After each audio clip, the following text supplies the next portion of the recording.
Not going so good so far with this project. We've got two completely frozen bolts that I snapped off. Well, I snapped one off, and I was able to get that out with the bolt extractor. The second one broke the bolt extractor inside of it, and then I could no longer drill it. So I have one bolt now on my manifold. It should be okay, it won't leak. I got a fresh gasket for it. I've done it before, but that's what's going on. I have not been working, I've just been working on the motorhome. It started out with my oil cooler line leak. Right there. None of these fittings are all frozen.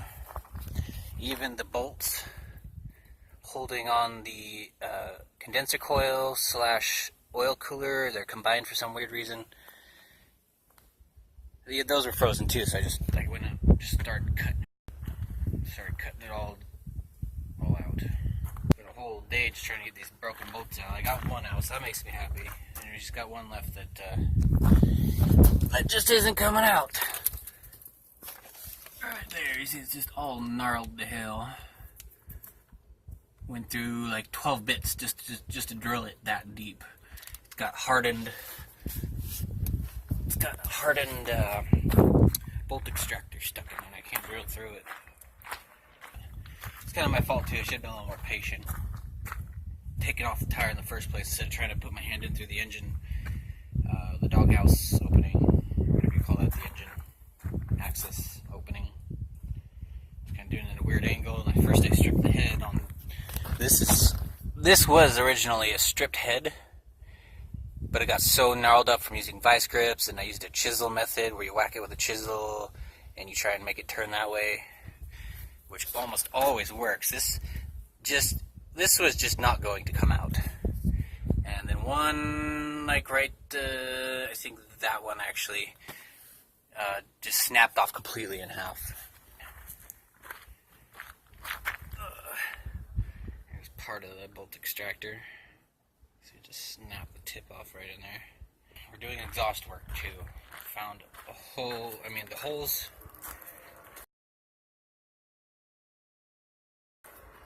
The thing is riddled with holes. There's my old patch, which obviously isn't working too good anymore. I'm going to cut out the bad parts. I'm going to save as much exhaust pipe as possible. It's insane where it was all leaking out from. It's emissions stuff, which I'm getting rid of.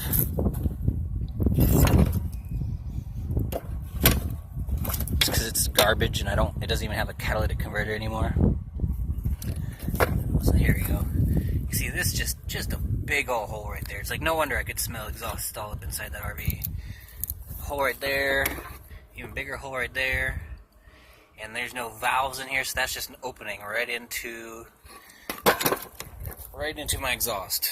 I finally got this oil cooler lines out. Like I said, they were all frozen, stuck, and I just gotta get a new oil cooler now. Apparently it's pretty common. One thing I could have done that I found on the internet was to cut this. You can cut the shielding off, and then you have just a kind of like a barred fitting, and then you just put a hose clamp on that where this is kind of acting as a hose clamp. I've seen people fix it that way. But the line was crushed under the engine. But these are my last two leaks. Not talking about the body. I think there's still a leak on the driver's side door from rain. But this is the last two leaks. Well, the exhaust leaks. And I'm considering that one leak. So exhaust leak and my oil leak. Now, we'll have no leaks after this. I'm really trying to focus on that and be happy about it. It's hard. Stress has gotten to me. I need to work to make money, but it's like I don't like being stranded, so I'm not going to stop on the motorhome until I'm done.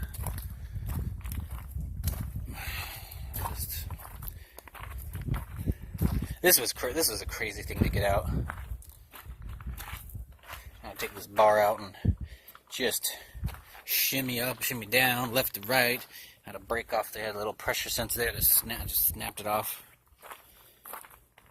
And this is kind of my victory. This is my treat, is taking a break and doing an update.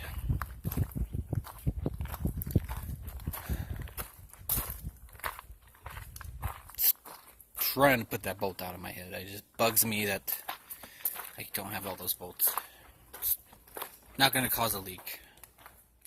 I have done something like this in the past, I think. Or I lost a bolt and I just went without it and I never had a problem. I'm so pissed about that bolt. The only option now is to torch it out, and I don't have an oxyacetylene. Or nothing big enough that'll have this little tiny, like a jeweler's torch, but I won't do it. Well, that's what's going on. I'm burnt. I'm not really thinking straight. I need to eat. I need to go to bed or take a nap. Not too much to do, just take a bed. So, stay tuned. We'll keep you updated and eventually get you a video up of all this work I'm doing. So, stay tuned. Have a good day.